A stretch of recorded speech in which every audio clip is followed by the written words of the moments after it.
Alrighty, guys. Today we have a superstar, almost godlike figure himself. Yes. The gold hair is not a halo, but it is a choice of peroxide. He has been called the most passionate coach in the game by Joe DeFranco. He calls himself the Joe DeFranco of Australia. He is he called me that. So the big Christian Woodford. How you going, bro? Ryan, how you going? Thank you for having me on your show. I'd also like to just mention how great an intro was that. Yeah, very good. So I'm going to send you that money now. DeFranco called me the Australian DeFranco. So I didn't say it. It's not self-prophecy. DeFranco called me that. But other than that, thank you for having me on your show. I'm excited to talk to you and your followers. Thank you, mate. All 52 subscribers that we currently have to the YouTube channel. 52 is better than none. 52 is heaps better than none. I've seen people put a lot more effort into their YouTube channel for less. Yes. So this literally just gets recorded and uploaded straight away pretty much. So there's no fancy graphics. All right, speaking of YouTube channels, how's yours going, bro? When's that Joe DeFranco one coming out? Listen, we've got a process on how we do things at Woodford, and the process is kind of slow. When we work kind of slow. We're not in a rush, really. I like to perfect things. I like to refine my methods, my systems. What we do is when we film it, it goes through to one of my media guys, who then goes through to another guy, who then takes time, then sends it back to my media guy, who sends it to Kieran, and who she puts it up.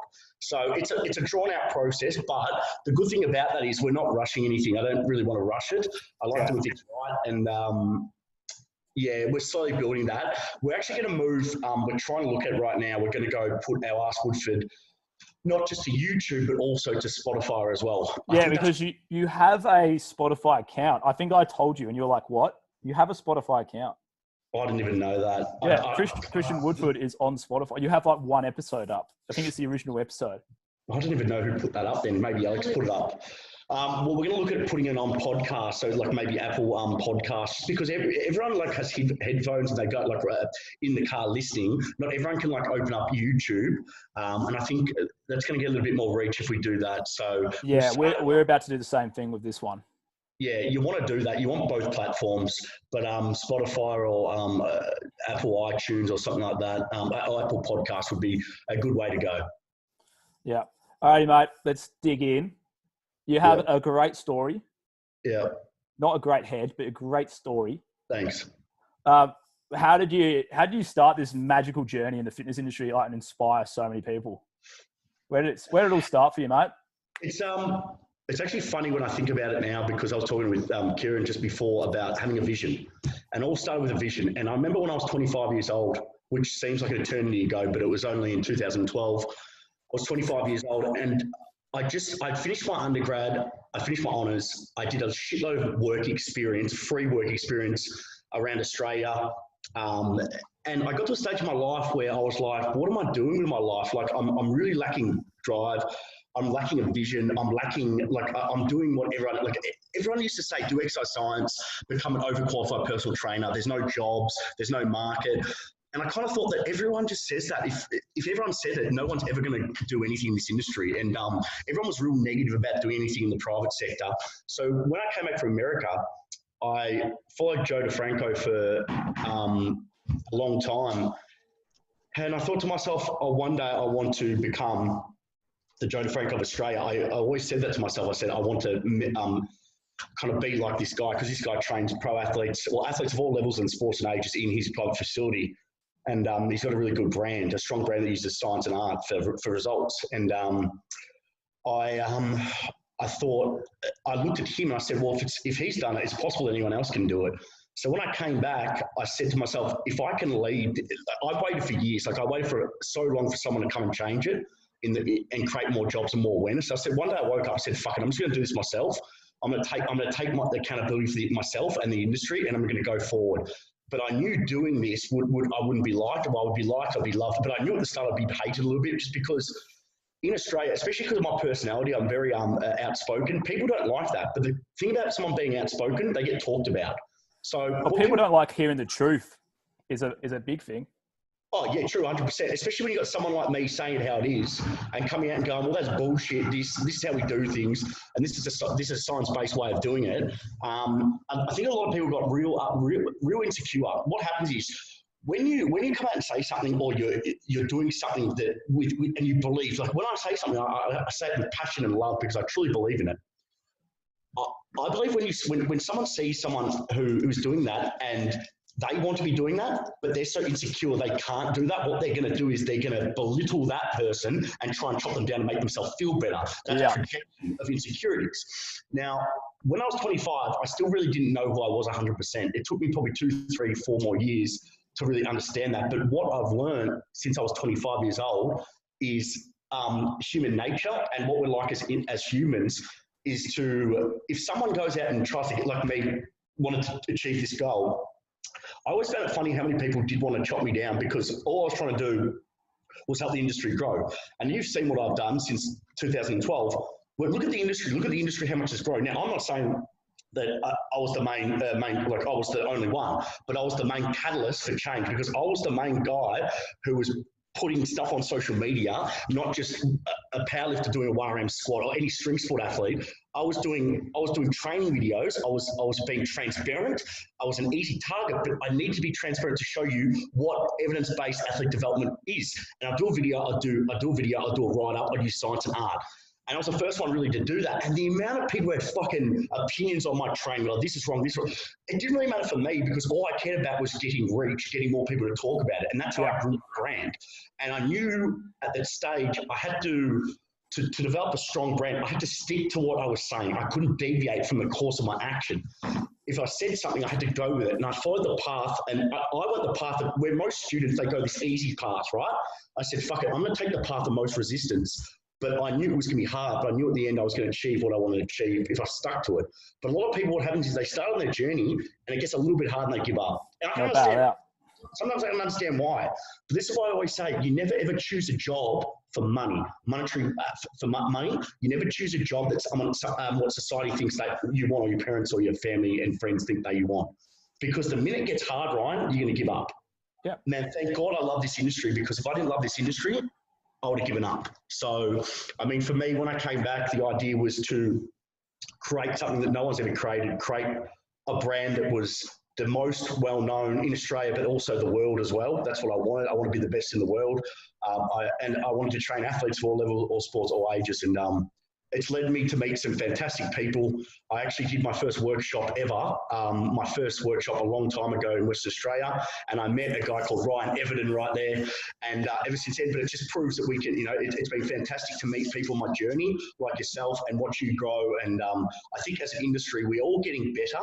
I explained to you off camera, the industry is going to change. Right now, the private sector is going to, we're all going to work together as one, I reckon, because we've got to raise the standard. And listen, I'm in this for the long haul. This is my, I think this is my 9th, 8th year of Woodford coming up. So 8 years I've been doing this. So at Woodford, and 10 years since I started my career. So it's been a long journey, but I've learned a lot, and I've enjoyed the ride. I got plenty more. I'm still in my prime, I think. I'm still in my prime of what I'm doing. So when I say the prime, like I've got a lot of time to keep working on what I'm doing and enjoying it. So I'm really enjoying just the time off, but I really want to get back to work and really start on my vision, which I'm working out what is the next stage of vision for Woodford, because that's what I got to work out. Because my first vision was become the most well-known in Australia, become the best in Australia, become the guy to go to.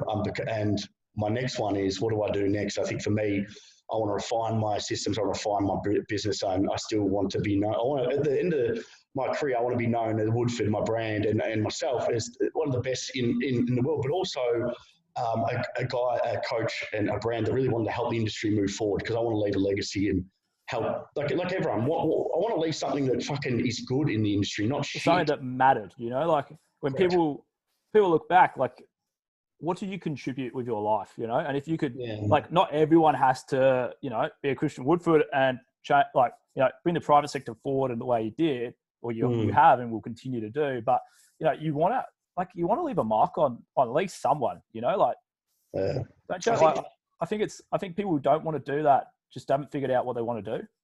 I think that for me, it's looking back on my life and saying that I helped people in some way achieve their dreams, or help them in that way. I don't think it's all about it's not all about us.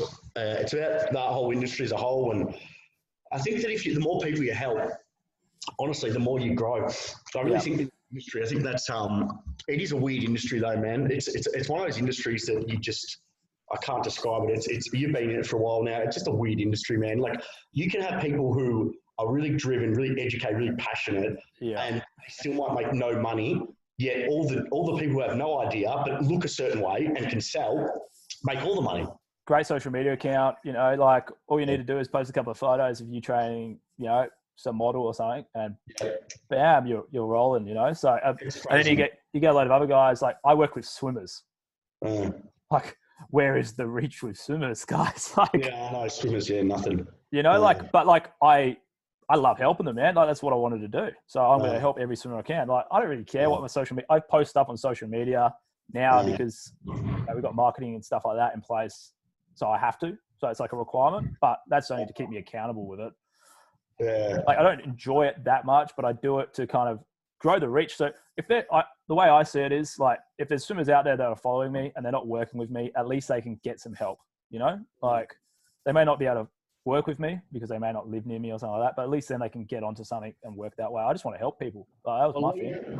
Well, at least they can see what, just a basic understanding of what decent level coaching is. Because how many times would you see like a movement? Most of the movements put up on Instagram or social media, they're all going to be for the likes or for the engagement. Yeah. It's never going to be something basic. I mean, you look at most videos that get a lot of traction. What are they? They're all the gimmicky bullshit videos. But that's what people want to see. People don't want to see the basics. It's not sexy. It doesn't sell. So yeah, like Simon, like when we first started, I was just posting like really good quality RDL movements, like good quality hinges. And Simon was like, you got to post something else, man. Like no one wants to see that. I was like, I don't care.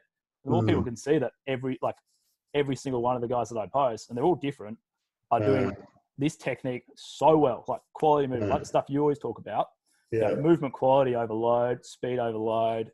Like I don't care. I'm going to post good stuff, not cheap, likable stuff.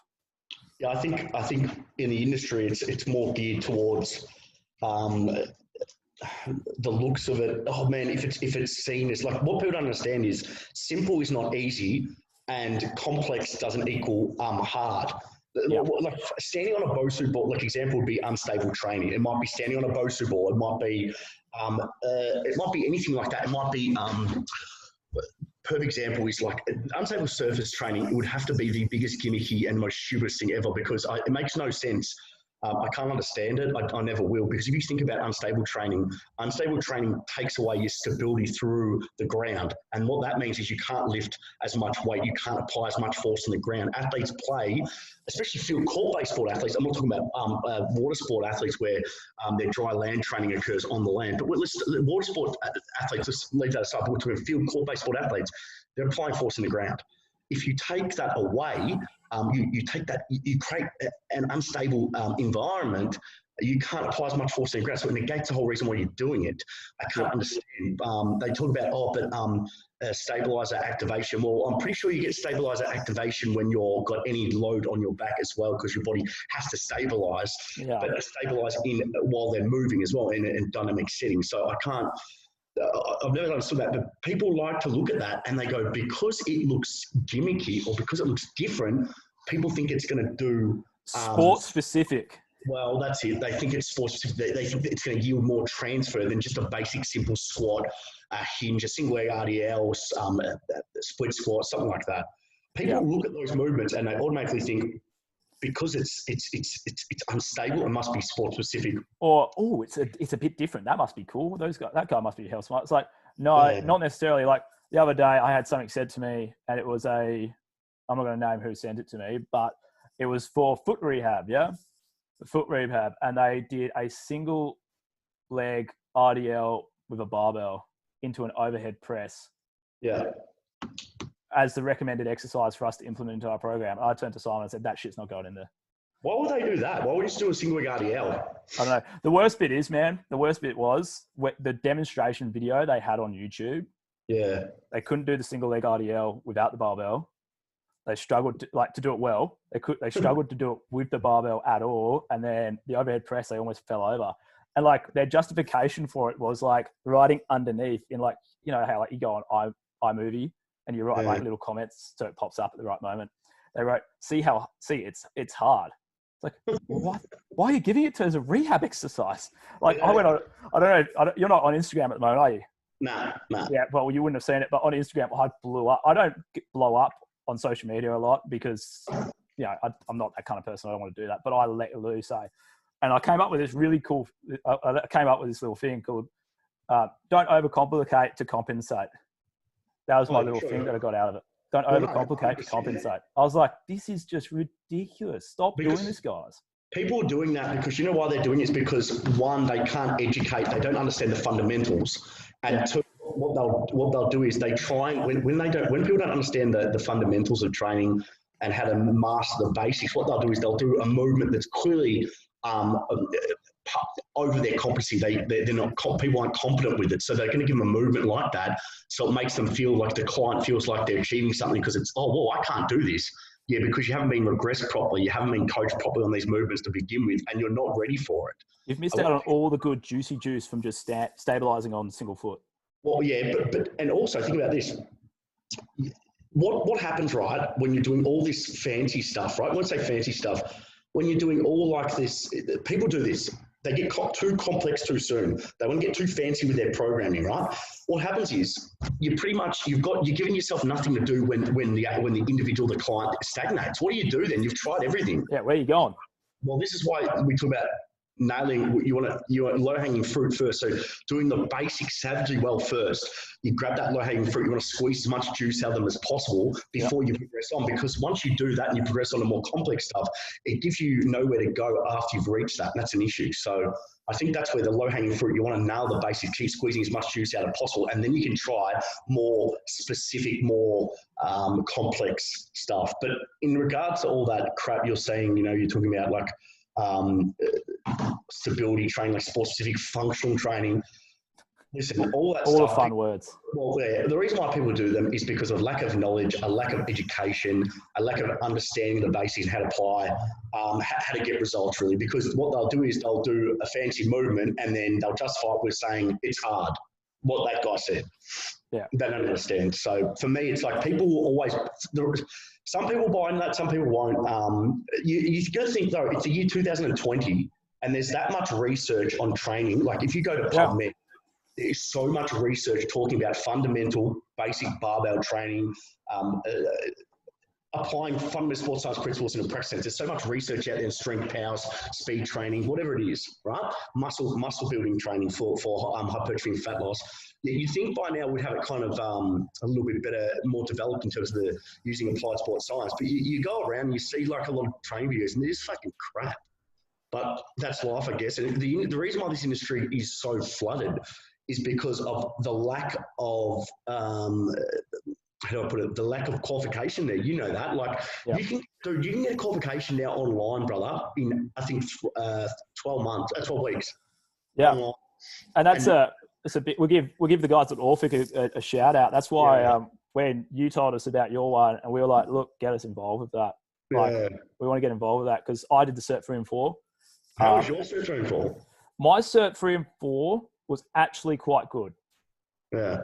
It wasn't done by any of those big corporations or anything. It was done by a small company, and they actually really helped out the guys at Richard Daly was the guy who taught me, and he actually did a really good job. So we did all the the standard stuff that we had to do.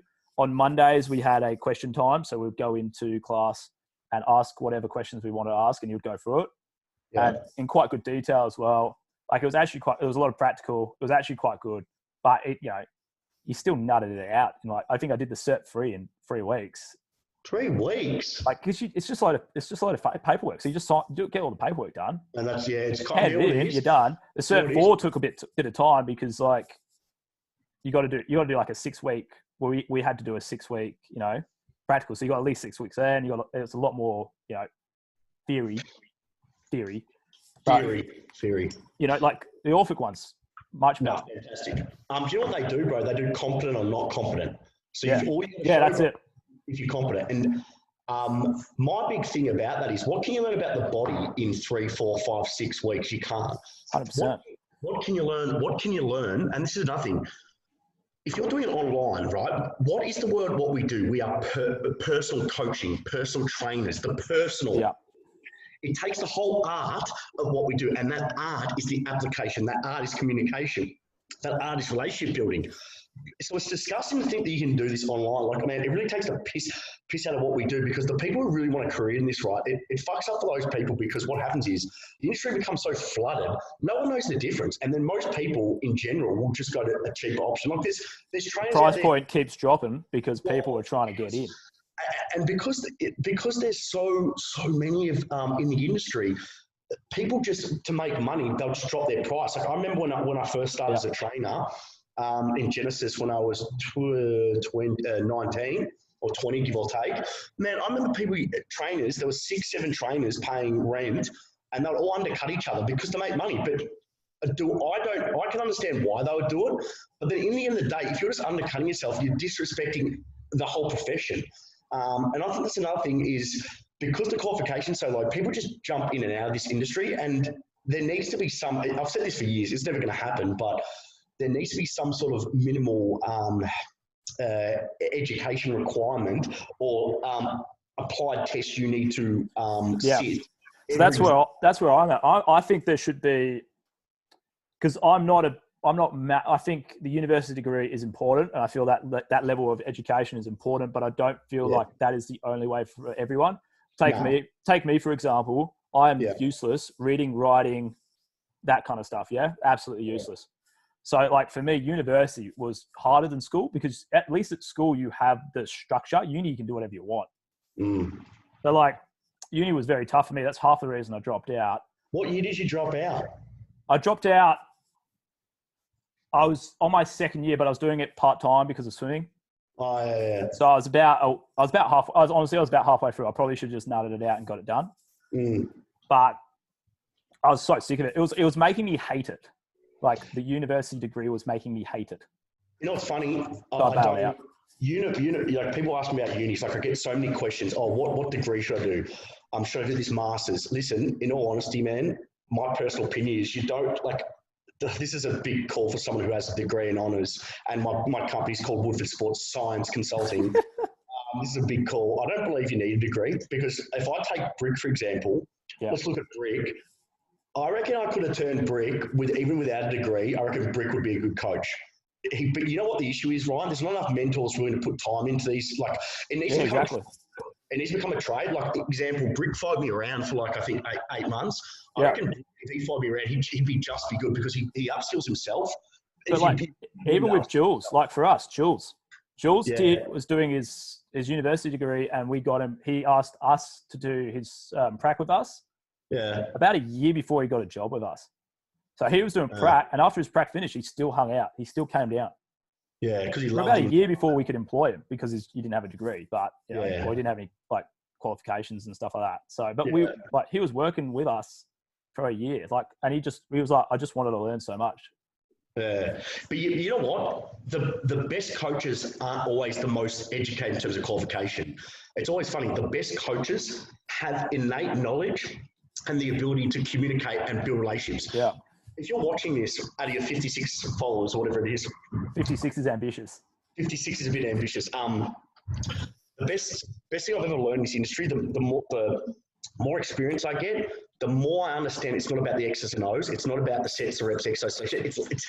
That is important to an extent, but it's not the most important thing. The most important thing when it comes to what we do as coaches and developing athletes or clients, whatever it is, right, is the ability to connect with people, the ability to build relationships, the ability to communicate, the ability to know when to increase load, when to decrease load, the ability to get the most out of someone, get them to understand the training process.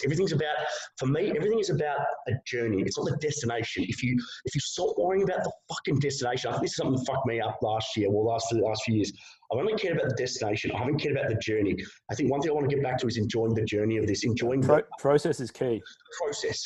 We say it to our clients all the time. Process is key. Like, stick to the process. Blah blah blah. Like, you're coming back from rehab. Stick to the process. You'll be ready when you are ready.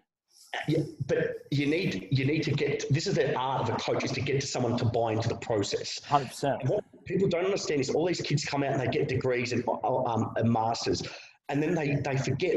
This is what we do. Being a coach is half art, half science, half theory, half application. You can't learn about coaching by fucking a textbook or a fucking 2-day course or a fucking lecture theatre. You learn about it by going in there and giving it a crack, learning about people, individual, learning about personalities, learning about introverts, extroverts, learning about how to get to know somebody. And that's half the battle is that. I reckon you could give me a shit program. I could write a shit program, but I could coach it at such a high level and communicate and get them to buy in. I believe I get good results. That's 100%. Well, it's a classic case of everything works if you apply it correctly. You correct? Correct. So like if I'm a coach and I've got stupid exercises to do, I'm still going to get something out of it. It's just how much the person I'm coaching gets out of it. And that's down to me to make them realize how valuable it is. I think there's also a big issue with, especially new guys, like promising stuff that isn't realistic because they want it. They think it's possible and they don't have the experience to go like, look, I've had a look at you. I've had a chat to you. And people don't chat to people in initial consults either, what I find really weird. But having a chat, figuring out what the person's like, what their experience is, what's going on in their life, and going, okay, based on all that, like it could take you 6 weeks, but you've got a bunch of things that you need to change, and that's probably going to take 6 weeks before we can even, get that accelerated time going, in terms of stress management, sleep, recovery. I think that's a big one. When we do a consult, I'll talk to them sometimes for an hour and a half, 2 hours. Yeah. Now, what I'm doing there, people think, you're just talking shit, which I am, but I'm talking shit in a way that they don't even think it's a consult. They think I'm just talking like buddy, which I am, but I'm learning more about them. I'm learning what is their job, do they have a spouse, significant other, what is their sport, what level they played. I want to know more about if they had an injury, what injury do they have they trained before? I'm working out in my head. I'm people.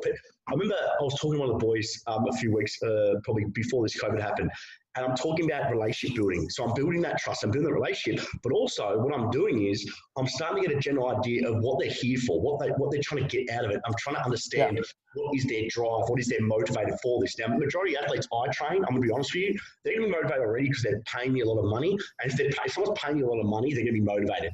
Now, it's an accountability thing, isn't it? Well, if you're paying yourself, you're going to be more motivated, and the accountability because you're paying the money. That's why I look at it. Unless saying that, there have been some times where I've had a lot of younger athletes where their parents have paid for them, and I don't think they understand the value of money. But they've still wanted to train hard and work hard. But I think that meeting is critical because I'm not writing anything down because I'm just putting in my head. I already know. For me, I don't write anything down. I just listen to what they're saying. I'm present in the moment, which is funny because in my life, this is what I need to improve on, is being present in my life. But when it comes to coaching, I really feel like I'm doing something. And this is what's funny. When I left and I didn't think I was going to come back, the reason why I came back, my biggest reason is because I just realized when I'm in the moment coaching, there is no other place I'd rather be. It's beautiful, isn't it? That zone. But forget about all the other bullshit of business, forget about staff, forget about all the other things that are just external factors of stress and other shit. What I'm just doing, what I love, I know I'm meant to be doing this for the rest of my life, is because I love it, I care for it. It's been the only thing in my life that I've ever wanted to do, really. It's my passion. And when you find yourself in that situation, any career, that you know that's for you because that's your calling in life. So I think that's, for me, for anyone else who does this job, that's when you know that you truly love it. But I think this job, this career, like any career, has its ups and downs. It has its pros and cons. But I just love it. And I think that more people need to, if they want to get in this industry, they need to get in it for the right reasons, not for the reasons that I think a lot of young kids these days, or people in general, they kind of get in this industry to, they think it's something they're not. I think they've either heard something or they've seen something on, the gram.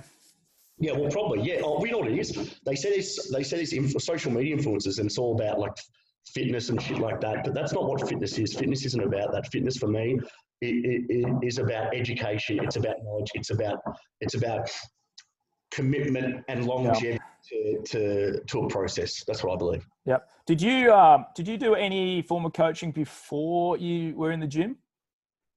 Did you do like AFL coaching, anything like that? Or like skill coaching. Yeah, like like team sport coaching. Oh yeah. I did. I was at like a TAC Cup team, which is like Yep. I did Gridiron Australia, Gridiron Victoria, Football Federation Victoria, which is soccer, Oakley Chargers, Blackrock Football Club. I did heaps of it actually. I was at VRS as well, but that wasn't really. Oh, that was water polo because I was water sports. But we did all their dry land, dry land training, their strength, their power work, and obviously they did all the skills in the pool. Because I feel like that is something that I recommend it to heaps of guys, like new people. Yeah. I go, like, go coach something that isn't even like in the gym, like go coach, footy for a year, like junior footy, go coach a junior soccer team or something like that.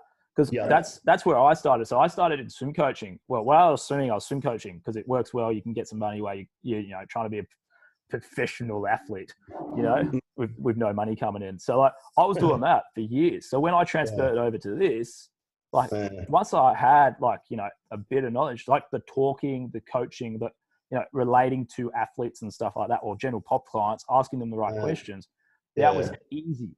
And you didn't even have to worry about like the stress of having two things to stress about. Like, am I saying the right things in terms of knowledge? And am I saying the right things in terms of coaching? Like, I thought that was already down pat. So I could just really focus on nailing the basics. I think the art of coaching, the art of communication, the art of relationship building is something that it took me years to learn how to do. Like, it's still refining it. Like, for me, being a coach is all about how you communicate, but sometimes you don't need to communicate at all. It's with your actions and what you do. And the older I get, the more wiser on certain things I'm getting, the better I'm getting at doing something. Enjoy the process. The energy that you put out is a big one as well. Yeah, correct. Yeah. People pick up on that shit as soon as you walk in the door. Yeah, exactly. And what people don't understand in this industry is it's hard. It's one of those things that it's you're taking care of someone else's health, regardless of what their goals are. If it's athlete performance, introduction, doesn't matter. You're taking care of someone else's health. So you got to deal with all their goals, and and you're so focused on them, then you kind of forget about yourself. Yeah. And that's one thing I've learned in my career is you've got to give yourself some time. Can I please have a water? Thank you. I just got Kieran here. What a woman. Old PA Kieran, my old friend Kieran. You've got to look after yourself, and I think Kieran would tell you that it's you've got to put yourself first sometimes and look after your own health. Thank you. Cheers. But I mean, for me, it's like always a constant battle of always wanting to improve myself, and then going through this whole thing of ups and downs in my life, and hopefully I'm through it, Ryan. I'm still every day. It's a battle. I'm battling with my issues, and that's been well documented. I've talked about, and every day is a fight for me. But I'm learning more about myself. This has been the hardest part of my life. You've checked. It's been good. You know what, Ryan? It's been cool because it's been good to see I know the people who actually care, like yourself, like checking in on me. A lot of people have done that. You're funny. The people you've messaged me, but a lot of people I never thought cared even messaged me, Ryan. Like, real people are like, oh fuck, that's pretty cool. Thank you. And I always think to myself now, I'm a guy who always remembers shit. So don't worry, when it comes around, I'm always going to be a guy like that. I always pay it forward. I always look after my mates. It's good to have people like you as my friend. And God, you got a shocking head though. How did you get a girlfriend like Annika? Just alcohol. She's a good chick, but I appreciate you checking in. It's been the last 3 years. It's been like every day has been real hard, but I think the COVID-19 has given me enough time, and like everyone, given enough time to think and man, have just to breathe and just to think about what the next step is. I think it's been good. I think it's been like the break. Like, obviously, COVID's not good, guys. Like, don't take that out of context and be saying, I think COVID's great. COVID's obviously not great. Yeah, there's a lot of people in a very bad situation right now. But correct. I honestly believe, like for me and Simon, I think it was almost like a business saver in many ways. Why was that? Oh, just, you get burnt out because you're working, 360 days. Were you burnt out a little bit? We're getting that way. Yeah, we both getting that way. Start of the year, then we had to pick me up. We're good. And I think we're probably rocking along. We probably didn't realize how tired we were, to be honest. So yeah. It's been good. I mean, Simon. He likes being at home. Like, he likes his little environment and, all his pencils to line up. Do you still have 2 now? Yeah, we've still got the 2, yeah. You're going to keep both of them? Yeah, we're going to keep 2. We've got a plan for the second one going forwards. What's good. Oh, you do? It required us staying there for a period of time so we could go on and on from there. But can you take, are there flights open yet? Can you fly anywhere yet or no? You can't get into WA yet. Oh, damn it. I'll come see you because you're open. It'd be great. You want to go road trip, Kieran? Road trip. Mate, you're always welcome, bro. You know that. To Perth. Perth is great. Who's going to drive? You don't have a car. Yeah, you can drive. No way, my God. What happened to your car? You sell it? So you're on the bicycle right now or what? I should buy a bicycle, yes. No, I've got nothing at the moment, so I'm just relying on Kieran and my parents just to drive me around like a true kid I am. You've got chauffeurs. Correct, Ryan. Hello, chauffeur. So when do the borders open? Don't know, but I don't think WA is going to open up for a while, to be honest. They don't seem very keen on it. Oh, really? Yeah. No one in, no one out. No one in, no one out, man. No one in, no one out. You just suck. You'd have to, if you came over here, you'd have to spend 2 weeks in a hotel before you're allowed outside. Would you? Yeah, that's the rule. No, because it's domestic. No. WA border's still shut. Oh, so you'd have to quarantine. You have to quarantine. Do a two-week hotel room visit for WA. Hotel room? Yeah. Imagine that, me sitting in a hotel room for 2 weeks. Yeah. Big Do it. Do what? You know what I'm talking about. Oh, the beep wood. All right, give you one more question. I'm going to go. All right, I'll get you Jules' questions because he promised to. I promised him that I'll give him some messages. Okay, go. Hit me. I've got to read them now. This is Big Jules. Can you not bring your face so close to camera? All right, here we go. Hey, we know you're a massive fan of Ben Cousins. What is your thoughts on the latest Ben Cousins saga?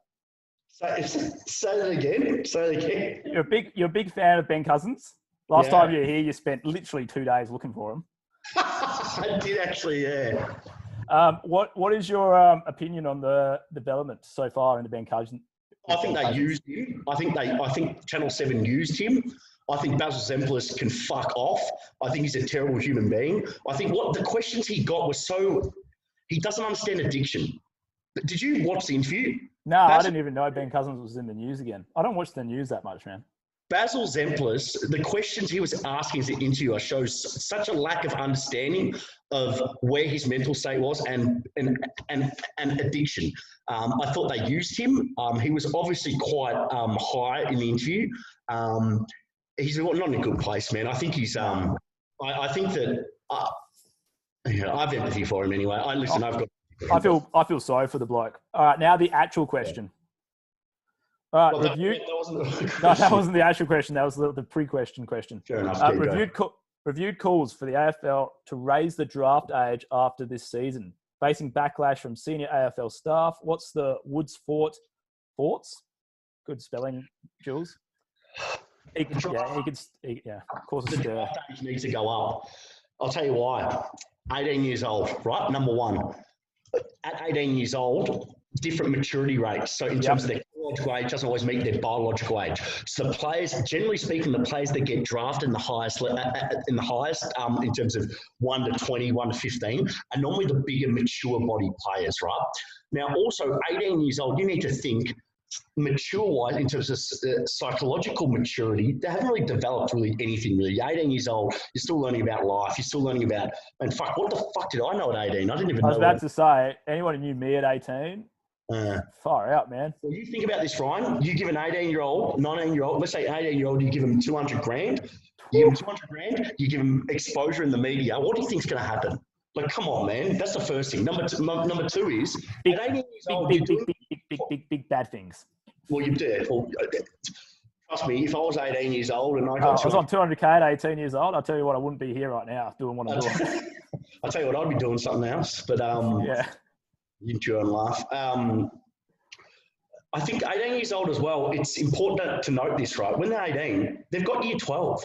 Now, the big thing about this is they're already stressed. So add that they play so many games. They play for their school because we have private schools here. Then they go to their they play like.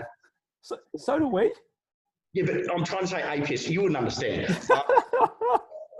They've got APS, so like these private schools, and they've got like their TAC Cup team. Then they play for their state team. Then they play. Then they go to draft combine. Then they've got year 12. They've got all these factors, and then they've got their draft year. Why not push the draft age to 19, 20, right? Now, the reason why I say 19, 20 is because it gives them a year extra of not worrying about year 12 and focusing on their football, focusing on their how to prepare properly, like a professional athlete, like in terms of their sleep, their recovery, their nutrition, their hydration, their skills work. And it gives them that year to get acclimatized to every day acting like a professional, like a sporting professional. But instead, what I've been told and what the young kids that gone through Woodford have told me, they've just said it's too much of a gap. The jump's so big. They go from 18s is a semi-elite competition to a professional competition. The jump's too big. Man, they're just going to get smashed by like big dudes. And that's the other thing is that physically they're not ready. So I like to talk about, even though it's never going to be like this. The collegiate system, they've got 3 to 4 years of physical development, of technical development, of understanding what they need to do to get their bodies right to perform like a professional, because they're training like a professional every day. They get drafted at 21, 22, 23, and they're ready to go by the first season in the professionals in the NFL. Yeah. Here, that's the biggest issue, is they come from a competition that places no emphasis on physical development, really, anything at all, to go to a competition where some of these guys have been playing for 10, 12, 15 years. And some of them are big dudes. Yeah, they're physically mature. The biggest thing about which I see is that gap, giving them the extra 1 to 2 years. Well, let's take an example. Here's a perfect example. One of my boys, Lockie Young, didn't get drafted in his top age year, right? Do you know what it was? He was a skinny kid. He was a late developer, right? They gave him a 19th year. He got drafted off his 19th year, and then he did really well in his first year, got another contract, and this is his second year. He would not have got drafted if they didn't give him 1 extra year, because he needed that 1 extra year of development. He's the perfect example. That's why they need to do a 19th year, is for the late bloomers, the late developers. That's what they need, that 19th year. Because they don't. I think it's too young at 18, just based on the fact that, like, yes, the mental stuff is important, and like giving them that much money is just a recipe for disaster. But physically, like, man, an 18-year-old trying to train and stuff like that at that level is very tough. Yeah, very tough, because you're at school. You can't be a professional athlete when you're at school. You don't have the capacity to recover enough to train at that level, and then you're jumping straight to it. Where, like, I don't know, I'm not in AFL. I'm not in the AFL clubs or anything. I never have been. I don't really want to, but I can't imagine that they're like, I don't know what the progressive load is for these guys from there to there. Yeah. I just think that, honestly, it's just, this is why they do manage their loads. Of course they manage their loads, especially when the young kids come in, they do half of what. So if someone's been in the system, I'm pretty sure if it's been over 4 to 5 years and they've built up a good tolerance load, they've built their loads up, the rookie that comes in is going to do half of what their loads are. They're going to do half the loads, because they're not going to do the full load of what someone who's been in the system, they've done 3 to 4 pre-seasons. I hope so. No, well, they wouldn't. They'd do like half the load they're doing just to build them up. But if you give them another year, they can build. What they'll do is they'll build their loads up where they come in the AFL, and they can only do 3 quarters to about 80. Let's say 85 to 90% of what someone who's been in the industry or been playing for 3 to 4 years, because the gap wouldn't be as big. That's why giving them another year would be important, but they won't do it. But because there's been talk for a while about increasing the draft age, but why would they do it? They just won't. We haven't. I just don't understand about the AFL. Some of the things they do. They want to change all the rules, but not change areas like of the game that's going to make it better for players.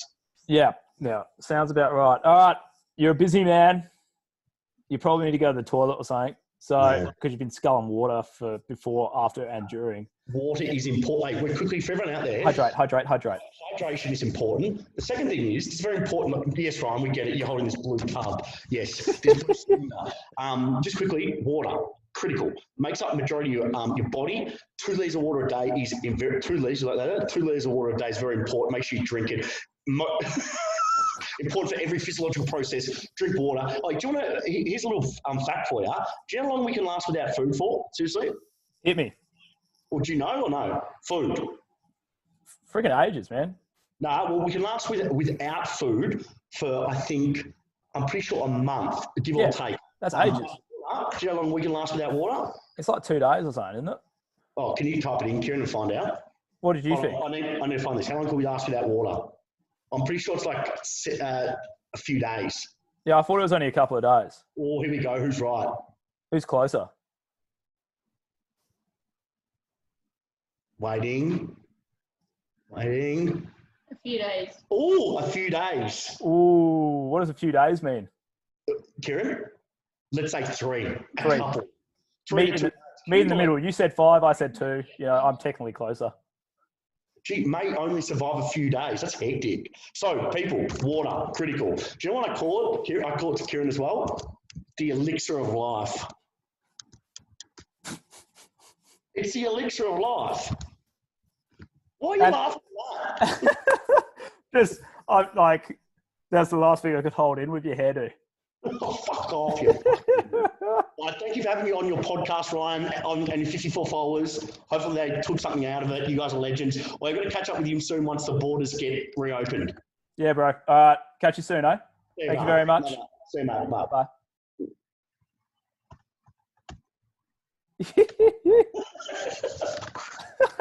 Don't worry. I'll kick you. Don't worry. Goodbye. Bye-bye. All right, you guys. That was Christian Woodford. What a great time that was. A lot to think about there. What a great cat. Thank you very much, Christian, for coming on. And I will catch you guys all very soon. Thank you.